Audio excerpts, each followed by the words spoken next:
الحمدللہ وکفا والصلاة والسلام علی من لا نبی بعد۔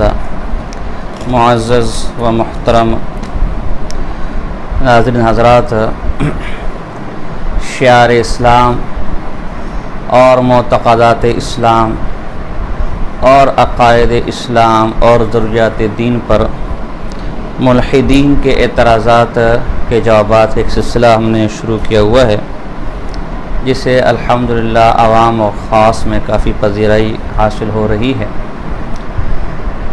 اسی سلسلے کی آج کی کڑی وہ قربانی پر ملحدین یا جدید جو پڑھا لکھا جو حقیقت میں جاہل ہے لیکن بعض لوگ سے پڑھا لکھا طبقہ کہا جاتا ہے، اس کی طرف سے اعتراضات ہیں۔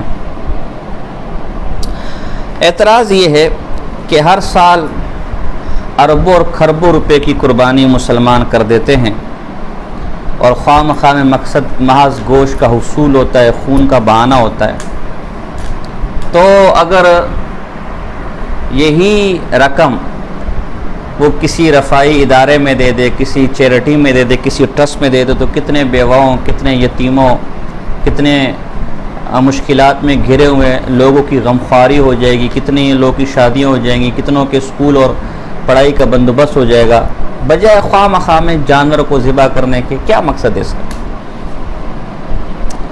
اس سلسلے میں ہماری گزارش تو اول وہی ہوگی جو سے پہلے ہم کر چکے ہیں کہ آخر آپ کو قربانی ہی کے وقت غریبوں کا غم کیوں کھایا جاتا ہے، بیواؤں کا غم کیوں کھایا جاتا ہے، یتیموں کا غم کیوں کھایا جاتا ہے، بچوں کے اسکول اور پڑھائی کا غم کیوں کھایا جاتا ہے؟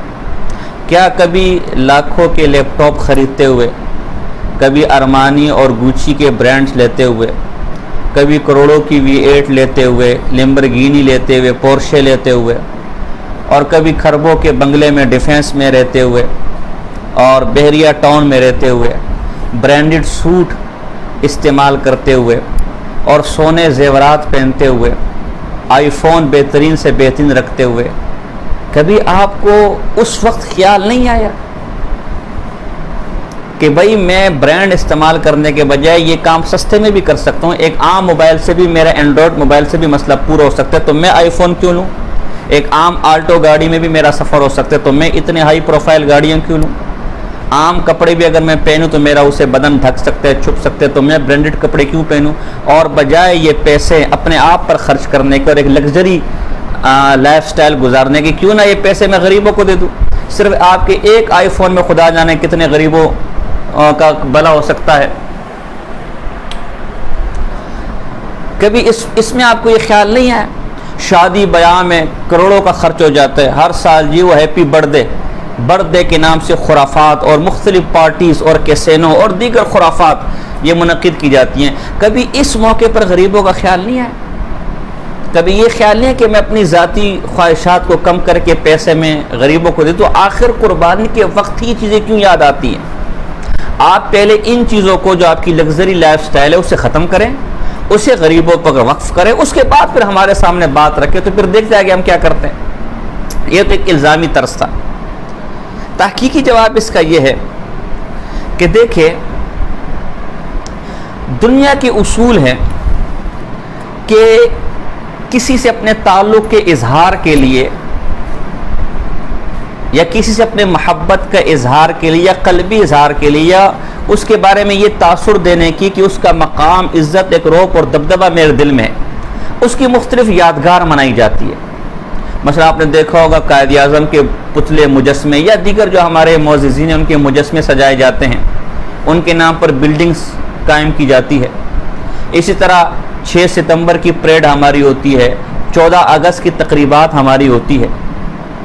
کبھی کسی نے اس کو فضول خرچی میں شمار نہیں کیا، کبھی کسی نے اس پر کوئی اعتراض نہیں کیا، بلکہ ایک سمبولک چیز ہے، اسے پسند کیا جاتا ہے کہ یہ وطن سے محبت کا اظہار ہے، یا یہ ہمارے محترمین جو ہے، جو ہمارے بڑے لوگ ہیں، اس سے محبت کا اظہار ہے۔ اسی طرح ہم کہتے ہیں قربانی یہ شعار اسلام میں سے ہے، اللہ سے محبت اور اللہ سے تعلق کا اظہار ہے۔ دنیا کے اندر اپنی ماں سے محبت کرنے کے لیے قیمتی سوٹ آپ اس کے لیے لاتے ہیں، باپ سے محبت کرنے کے لیے قیمتی جوتے اس کے لیے خرید کے لاتے ہیں، بھائی سے محبت کے اظہار کے لیے قیمتی گاڑی خرید کر لے کر آتے ہیں، کسی کو اعتراض نہیں ہوتا۔ اور اسے محبت کی علامت سمجھا جاتا ہے، اخلاق سمجھا جاتا ہے، رواداری سمجھا جاتا ہے، اسے پسند کیا جاتا ہے کہ دیکھو فلاں کو تو اپنے ان تعلقات والوں سے بڑی محبت ہے۔ تو ان سب سے بڑھ کر محبت اور تعلق ہمارا اللہ کے ساتھ ہے۔ اگر دنیاوی امور میں اس طرح کے خرچے کرنا اور اس طرح کی چیزیں کرنے کو ہم فضول خرچی نہیں سمجھتے اور اس کو پسند کی نگاہ سے دیکھتے ہیں، تو اللہ سے تعلق کے اظہار کے لیے اگر اللہ کی محبت میں اور اللہ کے حکم کی پیروی اور اطاعت میں ہم قربانی کریں تو کیوں اسے فضول خرچی میں شمار کیا جاتا ہے؟ کیوں آسمان ملحدین کے سامنے ہلنے لگتا ہے؟ کیوں زمین پر زلزلہ برپا ہونے لگتا ہے؟ رہی یہ بات کہ جی اس سے غریبوں کا کوئی فائدہ نہیں بجائے یہ پیسے قربانی میں خرچ کرنے میں، یہ بھی غریب دشمنی ہے۔ حقیقت یہ ہے کہ قربانی سے ملک کی معیشت کو جتنا فائدہ ہوتا ہے، غریب کو جتنا فائدہ ہوتا ہے، کسی اور کاروبار میں نہیں۔ آپ کا 38% طبقہ یہ زراعت کے شعبے سے وابستہ ہے، زراعت کے شعبے سے، اور اس میں 60% لائف سٹاک کے ساتھ۔ پاکستان 25ویں نمبر پر ہے لائف سٹاک کے کاروبار کے حوالے سے، اور چمڑے کا 2018 کے ڈان اخبار کی رپورٹ ہے $1 ارب، جس $1 ارب کو IMF سے حاصل کرنے کے لیے اس وقت ناک ہم رگڑ رہے ہیں۔ 2018 کی رپورٹ کے مطابق پاکستان میں صرف چمڑے کا کاروبار $1 ارب کا ہوا، جس میں زیادہ تر حصول یہ قربانی کی کھالوں کے ذریعے سے ہوا۔ 2021 میں ایک رپورٹ کے مطابق 400 ارب روپے کی قربانی کی گئی۔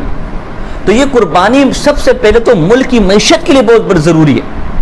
ملک کی معیشت کا پہیہ اس سے چل رہا ہے، پیسہ سرکولیٹ ہو رہا ہے، اس کے ذریعے سے باہر سے ڈالر آ رہے ہیں، یہاں چمڑا خام جاتا ہے، چمڑے کی مصنوعات باہر جاتی ہیں، اور ملک کے اندر بھی پیسہ سرکولیٹ کر رہا ہوتا ہے۔ تو ایک تو ملک کی معیشت، جو لوگ قربانی کے منکر ہیں یا قربانی کرنے سے منع کریں، وہ دراصل ملک کی معیشت کے دشمن ہے، اصل ملک کے دشمن وہ ہے۔ رہی بات غریب کی، تو میں نے کہا جتنا غریب کو اس کاروبار سے، اس قربانی کے تہوار سے یا قربانی کے جو مذہبی عبادت ہے اس سے جتنا فائدہ ہوتا ہے شاید کسی اور سے ہو۔ وہ کس طرح؟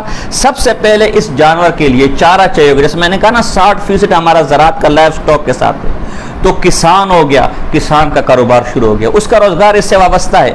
زمین والا جس کے پاس زمین ہے اس کا کاروبار اس سے وابستہ ہے، اس میں کھاد اور بیج ڈالنا ہے اس کا کاروبار اس سے وابستہ ہے، اس فصل کو جراثیم سے بچانا ہے اس کا کاروبار اس سے وابستہ ہے، پھر اس فصل کو کاٹنا ہے، کاٹنے والوں کا کاروبار اس سے وابستہ ہے، پھر ٹریکٹر اور گاڑیوں پر اس کو لادنا ہے تو ٹریکٹر اور گاڑیوں کا کاروبار اس سے وابستہ ہے، پھر ان کو چلانے کے لیے پیٹرول چاہیے، پیٹرول کا کاروبار اور پیٹرول پمپ پر کام کرنے والے غریب کا کاروبار اس سے وابستہ ہے، پھر گاڑی کو لوڈ اور ان لوڈ کرنا ہے، لوڈنگ اور ان لوڈنگ والے مزدور کا کاروبار اس سے وابستہ ہے، پھر جانور کو پالنا ہے، جب جانور کو پالنا ہے تو جانور کو پالنے والے غریب گاؤں دیہاتوں کے لوگوں کا کاروبار اس سے وابستہ ہے، اس کے ذریعے سے گاؤں دیہاتوں کے غریب لوگوں تک شہریوں کے اربوں روپے پہنچتے ہیں۔